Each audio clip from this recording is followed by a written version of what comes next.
right, and we'll be live in 3, 2, 1. Hey guys, welcome back to the Graffiti Black podcast. I'm Jameson with the band Graffiti Black, and today I've got a really cool guest with me. His name is Stoney Curtis. Thank you so much for being here. It's a pleasure to be here. Thanks for having me. Absolutely. I'm glad we could connect a little bit, and thank you also, Barry, for being here. Oh, thanks for having us. So I am not, as familiar. So I mean, how are you guys just always together on tour, or what's your guys' affiliation together? Well, Barry's been playing with me in the Stoney Curtis band since 2010. 2010. And then and that kind of progressed in, which is a power trio, blues rock band. Yeah. And that progressed into the Counts 77 band, which is a bigger band, but it's more kind of classic hard rock, 70s hard rock, original stuff as well. But and we play in that band together too, and that's with Danny Coker, who has a television show called Counting Cars on the History Channel, and it was he owns Counts Customs and the rock club Vamped in Las Vegas. So we've had that band now as well since 2011, 12, yeah, 11, something, 12, something. yeah, real close. So yeah, between the two bands, we're together a lot, and yeah. It's what we do. That's what we do. Yeah. So yeah. Cool. So that one formed in 2010 or 11, and you started Stoney Curtis. Or I know your first album was out in 05, right? Yeah. The first Shrapnel album was 05. But I've had like just independent releases that I've done. Okay. I had the album called Alive and Unleashed. That was 2000 or 2001, I think. But I started that band in 1996. Okay. Yeah. All right. So you started that in 96, and then you've had, you said, were there independent releases up to that one that was mainly, because like on Spotify, you've got like the one's 05. So, was there anything before that? You said that was an independent release. Yeah, it was just an independent release. Cool. It was a live album that I did at a blues club in Northridge, California. Okay. So I had that, and then, like a independent release of 8 tracks before that. That was probably 98-ish, I guess. Mm-hmm. But yeah, in 2004, I met Mike Varney from Shrapnel Records, and he signed me in 2004, and the first album came out in 2005. Okay. And since before we were rolling, you said you were from Chicago. Yeah. Were you playing for several years in Chicago before you decided to make the move to like go to California? Yeah. I as a teenager, I moved when I was 19 years old. So when I started playing out here, we were kids playing in clubs or backyard parties or the school dance or whatever was going on, right? When we were kids. And a guy is still a great friend of mine and who I see every year. He come out here, Tony, and he's actually going to be out in Vegas next week playing opening up for the Count Band. So it's like we all still kind of, we're all still buddies. We all still try to do music in some way together. So it's good times, man. Cool. What I know you said now you're in Vegas, right? Yeah, I've been in Vegas. I started playing in Vegas right around 2000 when I did that live album. And I moved there officially, I want to say 2010, 11, somewhere around there. And it was probably 2012 or so, 2013 by the time I got my license. I surrendered my California driver's license and got a Nevada driver's license. So Vegas is cool. And so was it after you moved out there, you wanted to start Count 77, or is that just because I know you said it formed around the same time? Sure, yeah. I was already playing out there, and I was staying out there a lot, but the Count 77 just kind of happened organically. Like I said, Danny has a rock club out there called Counts Vamped, and in a weird way, around 2008, 2009, when everything just was crashing, the economy was crashing, the market was crashing, the housing was crashing out there. A lot of the places where blues bands played were kind of going away, right? So Danny had his club, and I would go up there and a buddy of ours who's in the Count 77 band, the other guitar Zito. player, John Zito, had a jam going on at Danny's club, and I would go up there and hang out because Barry was I playing play with John as well. Yeah. Yeah, so I'd just go up there and jam, and we all just became closer and buddies. And then Danny would get up there and sing, and then we just decided. We liked it. Yeah, just decided one day, well, why don't we instead of just doing a jam, why don't we maybe rehearse a little bit, rehearse up a set, and then we'll do. We'll open for somebody. We'll open up for some bands that come through Vamped and stuff, and Just fun. Yeah. yeah, It was really, so organic and just fun. yeah. Yeah, that's something that I always like. I've noticed with a lot of the bands I have interviewed on here, it's how a lot of bands form is organically, and it's always The like best ones are. yeah, and it's We've all played in great bands where you're hired and they're great, but I mean the best ones with all the energy, they just come together. It's like it's you and your boys. yeah, it's like it's something you can't seem to force at all. It's like if it happens, it does, and if it doesn't, whatever. Right. But But when it's organic, the magic is when it's organic to me. Yeah. yeah, Yeah, and we've always had great chemistry. I mean, Barry plays. I do a charity event every year called Kiss Night in Las Vegas, and Barry's a big part of that as Yep. well. So, yeah, I mean, we're all, like this is our group of musicians and friends. So we do a lot of stuff, but it's all pretty much the same core guys that do a lot of this stuff. yeah. You guys just been playing together ever since. Yeah. That's great. Yeah. It's blessing. Yeah, how I met Barry was I was on tour in Europe in 2000. Was that 10 or 11? 10. 10 when I met you. Yeah, 2010, and I was over there, and Iceland had a volcano that erupted, right? So all of Air traffic. it was all the Dust. dust was The blowing ash cloud. into Europe, right? So Yeah. the planes wouldn't take off. So for I think a solid week or so, everything was grounded in Europe. Like nothing was getting out of there, no flights. So I was stuck there, right? And I was stuck in Germany, and I was supposed to come home back to the U.S. and then go do some U.S. dates. And I had a guy that was going to play with me on those dates, and he backed out of it when I kind of got stuck there. So I lost half of the dates that I was supposed to play. Man. So he was like, I can't do it. So I had met Barry, I think, right before I went to Europe. Yep. He had moved from Florida. Beautiful Florida. Beautiful Florida. And I had just met him, and he had given me his card, and I had his card with me, and I needed a bass player, and I literally sent him I think it was Facebook Yeah, message. we weren't right? even Facebook friends. Friend request with a message. With a message. Like, let You me could do read- message with friend requests back then. Back then you could, sure. Yeah, you can message. Yeah, so All right. Yeah, so I sent him a message. Hey, how are you available, and how quick of a learner are you? Right. And he's been here Yeah, ever since. It just worked. Yeah, it worked out. So again, that's all part of, just everything happened organically. yeah. And Yeah, we did this 5 days. I was like, I don't know you, you don't know me. In 5 days, in a bus together, we'll know each other. Right. We'll know if it's going to continue or not. Yeah. And it's just the music for me. I mean, the songs. He's such a great player. I was like, oh, I want to be a part of this. And it's just said ever since. We just do things together. Yeah. We go to shows together. It's just always adventures. Yeah. yeah. Sounds like it. Yeah. I noticed in some of your songs they'll just be instrumentals, and ones where you do like play and sing. Do you have like a preference on if you like to go just mainly like instrumental, or do you like to sing and play more? Where's your preference with that?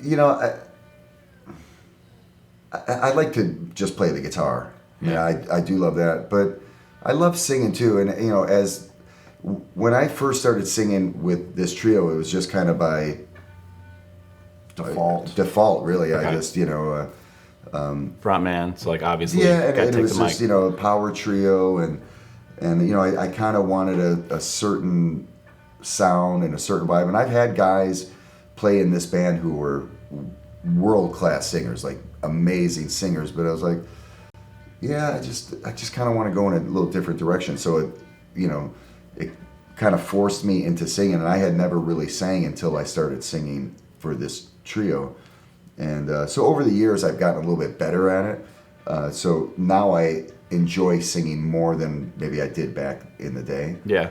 So now it's a little bit more comfortable, and even as a guitar player or as a singer or as any kind of musician, you kind of learn and you grow and you get a little bit better at it as you go along. So, but I mean, at the end of the day, I'm a guitar player.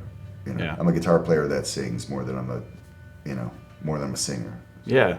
And I know when you first got into playing guitar, there was just I know you had that realization that you really wanted to like play guitar and everything when you went to there was the bio I read on you earlier. What was the first artist that you went to their show, and after that you knew you wanted to like be a blues player? Oh, it was B.B. King. That's right. B.B. Yeah, King. I was actually at they used to have this event in Chicago called Chicago Fest. It might be before your time a little bit. But it was 80s, and we were kids, and we would go down to the city. It was at Navy Pier back in the day. Yep. And they would have different stages for different genres, right? Rock stage, blues stage, country stage. And I was there with my buddies, and we were, I think it was I'm not sure what year it was, but it was Billy Squier was playing. Okay. And when he had his big album out with In the Dark and what was that album called? Oh, Tail of the Tape. That's not it. No. In the Dark. Anyway. We'll call it that. Yeah, it had The Stroke on it. It was a really big album for Billy Squier. But we were there and we saw Billy, and he was fantastic. But as we were leaving, you'd walk down the pier and you'd kind of see the other stages, and the blues stage had B.B. King on it, and that just kind of killed me right there. I was like, that's, whatever that is right there, that sound, that is magic. And that's really what I want to do. So that was kind of the tipping point to more of the blues, wanting to explore and play blues guitar more from that moment, I think. Yeah. There's a few instances where it's like seeing like people like that in person. It totally just like you can't really explain that. Yeah. Just whatever that is. And it was just raw energy, And there was another artist, a Chicago blues player called Sun Seals, that we would sneak into the blues clubs when we were kids downtown, and I would see Sun Seals and Buddy Guy and Otis Rush and all those guys back when they were still just kind of playing in clubs, right? And to see that, to be in the room with that's a whole different thing. I mean, the way those guys present, the way they play, the way they sing, the passion behind it, the energy behind it, man, there's really nothing like it. So that's really kind of what roped me into that. Especially Sun Seals in a small club. It's just, wow, you're going like, man, listen to this guy play, listen to him sing. He's sweating and he's into it, and the energy and the vibe, and there's really nothing like an old blues master doing his thing, Yeah. Is there a song that you've written where, that's ever like encapsulated any of that type of feeling of just, experiencing stuff like that in person and later trying to transcribe it through a song? You ever written anything like that? Or tried to? Maybe Last Train to Chicago kind of has that vibe, because it's just, for me, being a kid growing up in Chicago in the 70s, 80s, everything in Chicago back then was kind of hard rock and blues. So that song kind of is a fusion of both parts of that, right? It has the really cool heavy riff. It has the cool heavy guitar solo that's more rock, but the vibe of it and everything is blues, and the subject matter of it is blues. So I think that song, that's my satisfaction, so to speak. Yeah, right. As Barry would say, that's my satisfaction. I've been playing it forever. It'll always be in the set, So, and that's off my first. It was on that live album that we talked about. It was on the Acid Blues Experience, that first Shrapnel album. So that's probably the one, I would say. Okay. Yeah. Is that like one of your all-time favorites, or do you have like? Yeah, I think that one is probably like, that's one of them songs, like if you hear like Bohemian Rhapsody on the on the radio, you go, man, I wish I wrote that song. Yeah. You know, there's like certain songs you go, I wish I wrote that song. Last Train to Chicago, for me, for my genre of music and what we do, Yeah. Last Train to Chicago, I go, I'm glad I wrote that song. Cool. It's like, it's a blues rock. It's got everything. It's like, it's almost the perfect blues rock song. Almost. Almost, yeah, almost. Yeah, I don't want to, yeah. Nothing's perfect, but that song is pretty close to, for that style of music. Yeah. Yeah. Barry, do you have a favorite? I do. My favorite is Colors. When you talk about, songs emulated in artists, you do the great Ernie Isley type of, but I just love Colors. It's the chords, the solos, the vocals on it, everything. So yeah, Colors is my favorite. It's known by everybody who asks. Yeah. Yeah, I love playing Colors. Okay. Colors and Last Train to Chicago. Those two, unfortunately, yet I have not heard them. So Yeah, they're both on that Acid Blues Experience album. yeah. Yeah, they're cool. Yeah. Yeah. I want to make a point to just hear it and everything. Yeah. That's great. Yeah. And then the last record we did together, Halo of Dark Matter. Yeah. I mean, that was just a great record we did. I love all those songs too. Yeah. Do you guys have a favorite record so far from everything that's been released? You have a this one's it. Ultimate favorite. Well, for him, he's on the Halo. Yeah. Before. So whatever the you're other ones. on, basically. Well, no, I mean, again, my favorite song I didn't play on, but I always say, the favorite one we do is going to be the next one. Yeah, which You we're know, which I mean, we're in the it's- middle It's of. all, it's all, like you said, a growth, a process, and Yeah. so it's what we're going to do next, and what we're doing right now is my favorite stuff. Yeah. Yeah, and I think also too, as artists, as performers, as players, singers, writers, producers, everything over the past 10 years, we've progressed. Yeah, the a growth, lot. Yeah. absolutely, absolutely. Yeah, so I've seen it in him in the songs. For me, is he did the other records without me. He did Cosmic Connection. I was in the band, but I didn't record it. But I was listening to him rewriting them and all, and Right. just the songwriting from there to Halo of Dark Matter to what we're doing now. Then there's the records he did with the Counts band that he wrote. The progression as a songwriter, to me, it's leaps and bounds. I see it plain as day. Yeah. So the new album that we're in the middle of, I think is going to be really, really good. It's off to a great start. Yeah. Now it's just a matter of how we, put the frosting on the cake. You know what I mean? The core of it is there. So we're deep into it, and we have a live album coming out, and we have a Count 77 live album coming out. So we have a lot going on. So but I think with your question of my favorite, I mean, I love Halo of Dark Matter. It really kind of captured the time, The time, the yeah, that's what I chaos mean. that was going on with everything. But having Barry there, and this is our first time recording with Barry, so that was even before we did the Count albums. Right. Okay. So, but yeah, I love the first one because a lot of that stuff a lot of those songs were songs I came in to deal with. Last Train to Chicago and Yep. Evil Woman and a couple of these other ones that are on that album I had been playing a while. So that's like my first real album with a record company and a real producer and recorded in a real recording studio and stuff. So that one's always going to be special to me. And I like Cosmic Connection too. It has a lot of Your life is in that. Like I said, My life your is in songwriting, Cosmic, that, and then absolutely. And That's- we had just finished a Midwestern run of when I just shows. met you. Yeah, it was when you first met me. We went, we had went to Graceland. And, Oh yeah, we trials and tribulations. yeah, so it really so when I finished that tour, I went right into the studio up in San Francisco with Mike Varney, who's the producer, and I like to think that experience and everything going on at that point kind of cultivated in that. Yeah, it all. Yeah.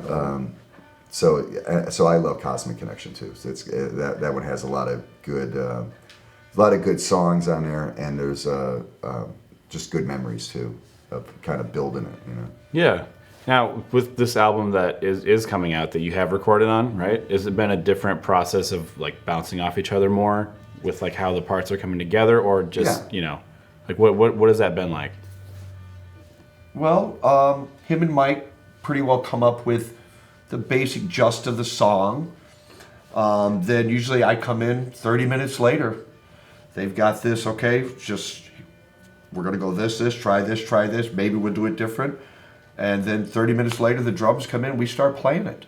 And just, do we like it? Listen, how does this sound here? Try it. Oh, no. Or, oh, that's great. And then we record it. Yeah, so is it like way more of a collaborative process, or is it like, here's a blueprint I've got, and then you guys kind of figure it out after that? I'm going to say it's more the blueprint. Yeah, it's Okay. pretty much what it is. They have it, I'm just, Yeah. I do my thing with that. And, it's pretty, they have a definite idea what it's going to go. Okay. Yeah, the roadmap is there, and then once Barry starts playing, he brings something to the way it's going to vibe. When the drummer starts playing, that's going to kind of dictate kind of where it where it's kind of twisting and turning a little bit. So, yeah, I mean, the players that play on it definitely bring a lot to the table of how the end product is going to be. Okay. You sound like it's you guys kind of write songs like relatively kind of quick. Is that it, or? Yeah, I mean, they start with like guitar riffs, and Mike and I kind of start hashing them out. We go, okay, this would be a good verse. Okay, now I think this is a chorus, and then we kind of start to build this roadmap of it. But they do come together. The basic skeleton, I would say, comes together pretty quick. Okay. Yeah. All right. Once we get in that room, I mean, some of these riffs I've been working on them forever, and we start piecing them together with, okay, let's take this part from what Mike might have, and we start to build it that way. But from that point, it's good. But then, when you start putting the vocals on there, and you start putting the guitar solos on there and all that other stuff, that's where the time consumption comes from. Meat and potatoes, Yeah. Yeah. Yeah. Cool. Do you have a release date in mind for this new album? This one will be out probably early next year. Okay. And there's a woman, Michelle Adams, who's doing a documentary on my career of some sort. She's doing a documentary called For the Love of Blues and Rock and Roll about my recording career and stuff. So we're gonna try to have it all kind of come together at the same time, so that this movie comes out, and the new album comes out, so that way it kind of cross promotes each other, Right. Yeah. No, that'd be great. Like, so you guys are probably going to try and have it relatively out at the beginning of next year. Yeah, I would say That's a guess. early next year sometime. Yeah, by the time it's all done, packaged, and then you got to get a release date. Yep. And if you just do it independently, it doesn't really matter. But if you're going through some kind of distribution company, then they have certain, times when they put stuff out. So it was completely her idea. She's a lawyer back in Vegas, but she loves my music and just kind of dug the whole story, and she wanted to get into filmmaking and documentary filmmaking, and she thought, I don't know why, but for some reason she thought that this story would be a cool way for her to kind of get her feet wet in the filmmaking business. So it's coming out really good. I've seen some clips of it, and yeah, I mean, we'll see. Cool. See. It's kind of weird, in a way, because I go, when she was saying, why? I mean, You were the chosen one. yeah, and you kind of go, there's nothing really that exciting. But I guess when you start peeling back the layers and stuff, you go, oh, okay. You kind of start to see how it all kind of came together, Yeah, well, I mean, what was there was some cool stuff I was reading up on, with your bio. There was, in 2015, you played homage to, I think, Les Paul. We did, yeah. Yeah. So that was really cool. We were invited. It was Les Paul's 100th anniversary celebration, and Les Paul is Les Paul. I mean, outside of the guitar and stuff, he was an innovator and inventor, and What a bad player. an incredible player. Yeah, but but he brought so much more to to the table. So to be invited to be a part of that was an honor that I don't know how you top it in that way. My mom thought it was the coolest thing I've ever done. Yeah, it probably is the coolest thing we've ever done. You know, because some of the other artists that we played with, guitar players, it was Joe Bonamassa, Joe Satriani, Steve Vai. I mean, it almost seems like you're making that up. Yeah. You know? Warren Haynes, right. Steve Miller, Johnny A, G.E. Smith. Yeah, G.E. Smith was a sweetheart. These players, and I mean, legendary players that we were associated with. Yeah, it seems like they were nothing but they were all gentlemen to us. Everyone. Yeah, it was that was. It was in Times Square, you know, big red carpet thing. I mean, it was a whole deal. So that thing, there's really nothing that can top that. And then they got to play at the Iridium. At the Iridium in New York City. used to do his jam. Mm-hmm. Yeah, so it was really a once in a lifetime event that I don't think you could top that. You got to shred for Les Paul. Got the shred for Les Paul and in front of all those people, and you know, we all played Les Pauls. And we all played even had the Les Paul bass. Shows up with like a Fender. Right? Yeah, you can't do that. You can't do that. I mean, and there were a couple of the guys there that did have some other guitars besides the Les Paul, and we were not one of them. Yes, we were not one of them. All right, cool. Yeah. Do you play anything besides Les Paul? I'm a Stratocaster guy, really. For my trio band, playing blues stuff, I play Fender Stratocasters. With the Count band, I play Gibson, like a Les Paul or a Flying V or something. Just a thicker sound. Thicker sound. Yeah. Right. Yep. Yeah, and it's more, and the music, of course, is heavier, so it's humbucker pickups. But my favorite guitar to play, if I really got to get it on, it's going to be a Stratocaster. Mm-hmm. Yeah. Do you have a favorite guitar you've got out of like however many you have? Ultimate fave? I have a couple fire guitars. Like if the house is on fire, so those are, you're coming back in for them. Yeah, It's a Gibson Firebird that I have. The Strat that I play, you know, my main Strat, I would go run into the fire and grab. Anything else, you know, I mean, I love guitars, and I probably own about 30-something guitars, which seems like a lot, but, you know, in some collections, guys with more. I know guys with way more. But they're all really nice. For the most part, they're either a Gibson or a Fender. So yeah, I do have several guitars that I love but for the most part, it's Stratocaster. Cool. Yeah. All right.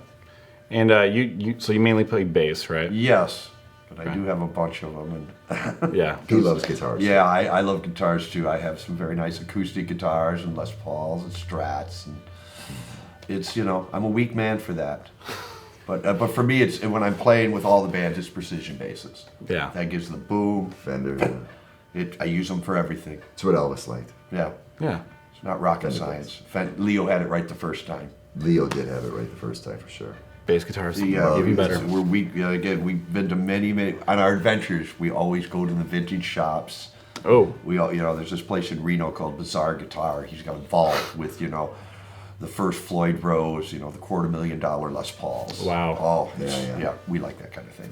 Yeah, like speaking of your adventures, have you guys had any because some bands do. Do you have any like crazy stories of like while you're on tour, XYZ happened? Right, from Erie to Canada, there's that. There's been several, you know. All that The stuff. public wants to know. The Spinal Tap stuff is all true. Yeah, all Every true. one of them. Yep. Yeah, we've had adventures where one of the first things we did together. Oh was yes, the very first thing. the windstorm. The first blowing the thing day up, when I played with him. Don't really know him. We're gonna go. We're going to Nebraska. Nebraska? Yeah, Nebraska. So Vegas. Wow. So we got to go through the mountains in Utah. Just met him. So picking you up in the bus. Great, sweet. Picks me up. We go. We hadn't even gotten into the mountains yet. Look up back. What's this flopping? The piece of You know, the we had canopy. it was like an RV, right? And so the canopy was out flopping around. So we gotta, this is no good. So we pull off and we're on the roof of this thing. And we're not mechanics, but we're up there. And I look over, we're on the roof, so we got a good view. Finally figure out what we're gonna do. And I go, what's that look like over there? This storm coming over the mountains. Is that gonna affect us? We get in there and it's the biggest blizzard we'd ever seen. The wipers aren't working. This is only the beginning of this adventure now. The wipers aren't working. Every few miles, got to get out with a broom and wipe the snow off this thing. Two lane. Yeah, in the mountains. Yeah. We get out of that. Rain. Yeah. Play the first gig. Thunderstorm. Play the first gig. From there, we're driving to Texas. Yeah. You gotta So go through we didn't Kansas. but we're on our way, and boom! What the hell's that? We got a blowout. Yeah. Dually axle.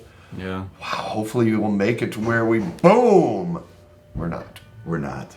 They both Pull went out. over, and some people just roll up on us. Oh, my cousin has a tire shop for trucks. We'll send him to you.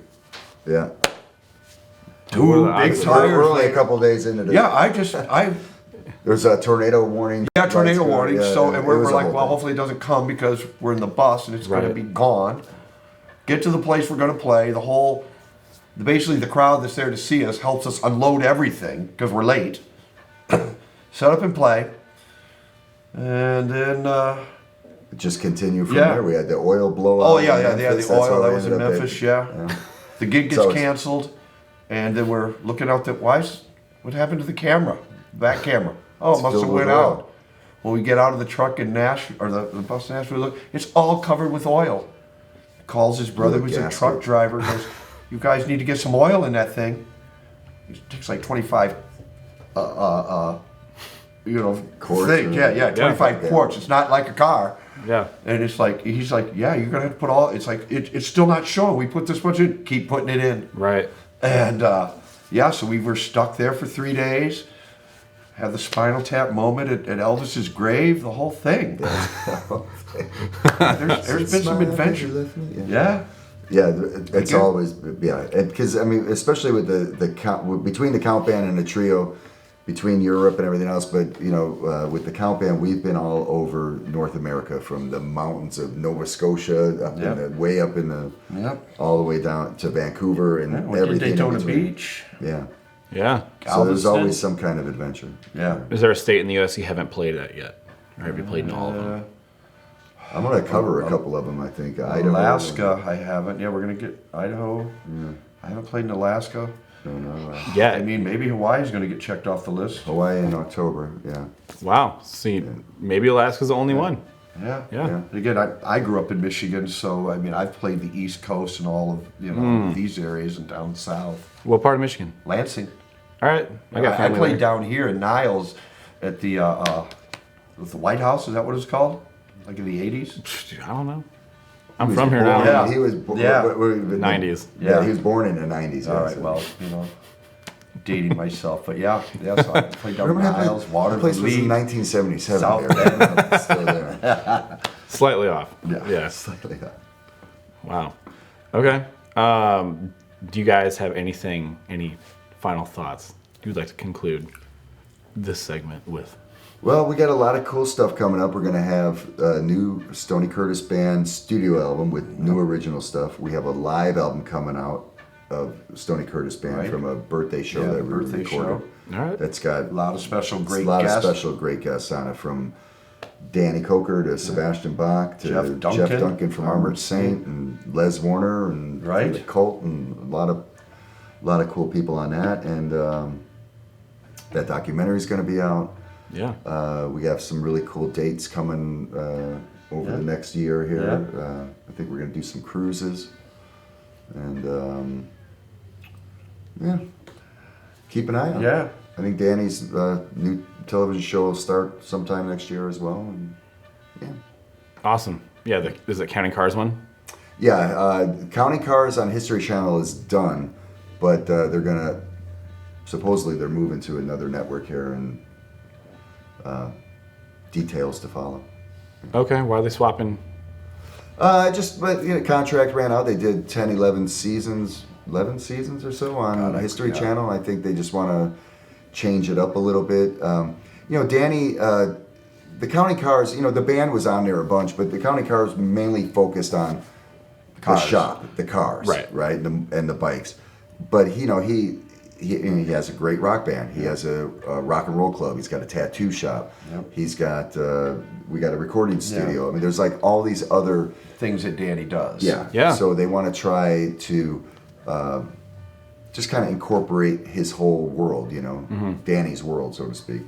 They shot the pilot for that, and so I think it's just a matter of a couple of crossing T's and dotting I's and stuff, and then they're gonna move on. So Okay, well that's really cool though. Yeah. Okay. Well, thank you guys for coming on and being here. I love it, man. Thanks for having us. Cool time. Yeah. Got us up in the morning. Yeah. Right. Again, it's been nothing but fun and good times here the whole time. I should be awake in about another 2 hours. If in Vegas, I wouldn't call you till then. No,